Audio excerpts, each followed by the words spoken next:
उन्हीं किसी वस्तु में वो जीव प्रविष्ट होकर भोजन के माध्यम से उसके अंदर जाएगा। अंदर जाने के बाद वो रस बनेगा, रस से वो रक्त में जाएगा, रक्त से मांस में जाएगा, मांस से अस्थि में जाएगा, अस्थि से मज्जा में प्रविष्ट होगा और मज्जा के बाद वो सूक्ष्म जीव उत्तम धातु रेत में प्रविष्ट होगा।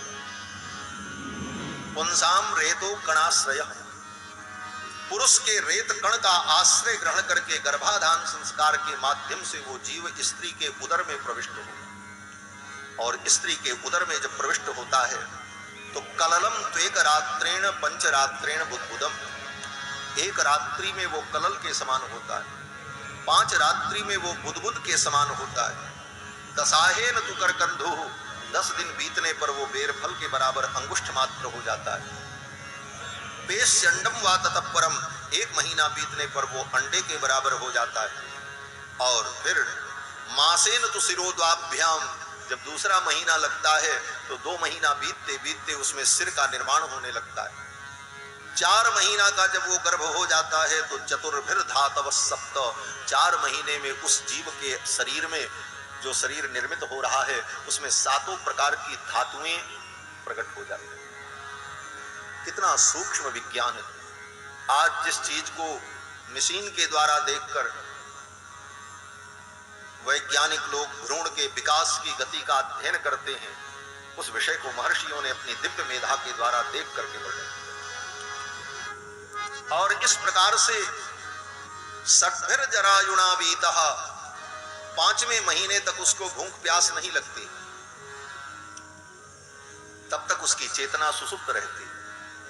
6ठा महीना जब प्रारंभ होता है तब उसकी चेतना जागृत हो जाती, उसे भूख प्यास लगने लगती, वो ये अनुभव करने लगता मैं हूं, अपनी सत्ता का उसे अनुभव होने लगता। उसके पहले उसको अपनी सत्ता का कोई अनुभव नहीं था कि हम कौन हैं, कहां हैं, क्या है। 6ठवें महीने में जब उसको अपनी सत्ता का बोध होने लगता है, भूख प्यास लगती है, तो कहीं गर्भ का पानी उसके मुख में न चला जाए, उसके इंद्रियों के किसी छिद्र में, कान में, नाक में गर्भ का पानी न चला जाए, इसलिए प्रकृति ऐसा विधान करती है कि एक आवरण से वो आवेष्टित हो जाता है, जिसको जरायु कहते हैं। षट्भिर जरायुणावीतः, एक झिल्ली में वो पैक हो जाता है कि बाहर का पानी उसके आंख, नाक, कान किसी अंग में न जाने पाए। और पोषण के लिए नाभि नाल जुड़ जाती है और उस नाभि नाल से मां के द्वारा खाए गए अन्न पान आदि का पाक रस उसके शरीर में जाता रहता है। इस प्रकार उस छोटी सी जगह पर गर्भ में वो जीव धीरे धीरे बढ़ता है और मां के द्वारा खाए गए वस्तुओं से उसका पोषण होता है।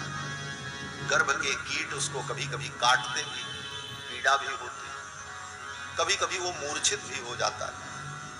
जब मूर्छित हो जाता है, उसका हिलना डुलना बंद हो जाता है गर्भ में, तो माता को परेशानी होती है।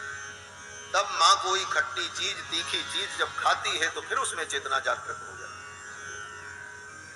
मातुर जग्धान्न पानेन, मां के खाए गए उस तीक्ष्ण पदार्थ के द्वारा पुनः उसमें चेतना आ जाती है और इस प्रकार फिर वो खेलने हिलने लगता है।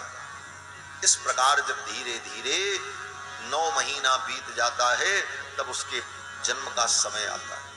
जब जन्म का समय आता है तो जन्म के कुछ क्षण पूर्व, ये मानव योनि की विधि बता रहे हैं, अन्य योनि की नहीं, मनुष्य जीवन कैसा। जन्म लेने के कुछ क्षण पहले उस गर्भस्थ जीव को भगवान के संकल्प से पिछले 100 जन्मों के कर्म उसे याद आ जाता। तत्र लब्ध स्मृतिर्दैवात् जन्म कर्म सतोद्भवम्, अपने पिछले 100 जन्मों के कर्म उसे दिखाई पड़ने लगते हैं। उस कर्म मैंने क्या किया था और उसका क्या फल हमने भोगा, 100 जन्मों में हमने क्या क्या दुख भोगा, क्या क्या पाप कर्म किया, क्या क्या पुण्य कर्म किया, ये सब उसे दिखाई पड़ता। वो जीव गर्भ में ही दुखी होकर भगवान से प्रार्थना करता है। क्या प्रार्थना करता है? बोले यद्योने प्रमुच्येहम प्रपद्ये पुरुषोत्तमम, हे भगवान, इस योनि से मैं बाहर जाऊंगा तो प्रपद्ये पुरुषोत्तमम, हे पुरुष पुरुषोत्तम, मैं आपकी प्रपत्ति करूंगा, आपकी शरणागति करूंगा, आपका भजन करूंगा और मैं कोई प्रपंच नहीं करूंगा। यही जीव भगवान से गर्भ में प्रतिज्ञा करता है। गोस्वामी तुलसीदास जी महाराज भी विनय पत्रिका में लिखते हैं कि जीव प्रार्थना करता है, अब जग जाय भजऊं चक्रपाणी।